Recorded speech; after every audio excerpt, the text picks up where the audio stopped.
നമസ്കാരം. ചാത്തന്നൂരിന്റെ രാഷ്ട്രീയ ഭൂപടത്തിൽ വിരിഞ്ഞത് ഒരു പുത്തൻ താമരയാണ്.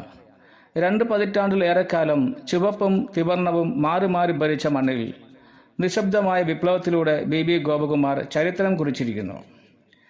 ഇദ്ദേഹം വെറുമൊരു രാഷ്ട്രീയക്കാരനല്ല. ചാത്തന്നൂർ മീനാട് സ്വദേശിയായ ഗോപകുമാർ നാട്ടുകാർക്ക് അവരുടെ പ്രിയപ്പെട്ട അധ്യാപകനായിരുന്നു. ചാത്തന്നൂർ SN ടെസ്റ്റ് സ്കൂളിലെ പ്രഥമ അധ്യാപകനായി വിരമിച്ച ഇദ്ദേഹത്തിന്റെ സൗമ്യമായ പെരുമാറ്റം രാഷ്ട്രീയത്തിന് അതീതമായി ജനങ്ങളെ സ്വാധീനിച്ചു. പരാജയങ്ങളിൽ തളരാത്ത പോരാളിയാണ് ഗോപകുമാർ. 2016 2021 നടന്ന നിയമസഭാ പോരാട്ടങ്ങളിൽ ഇദ്ദേഹം 2ാം സ്ഥാനത്ത് എത്തിയിരുന്നു. അന്ന് ശ്രദ്ധിക്കപ്പെടാതെ പോയെങ്കിലും മണ്ഡലത്തിൽ അദ്ദേഹം നടത്തിയ നിരന്തരമായ പ്രവർത്തനം ഈ 3ാം ഊഴത്തിലും വിജയമായി മാറി. BJP ജില്ലാ പ്രസിഡന്റ്, നിലവിൽ തിരുവനന്തപുരം മേഖലാ പ്രസിഡന്റ് എന്ന പദവികൾ വഹിക്കുമ്പോഴും ഒരു സാധാരണക്കാരനായി ജനങ്ങൾക്കിടയിൽ നിൽക്കുവാൻ അദ്ദേഹം ശ്രദ്ധിച്ചു.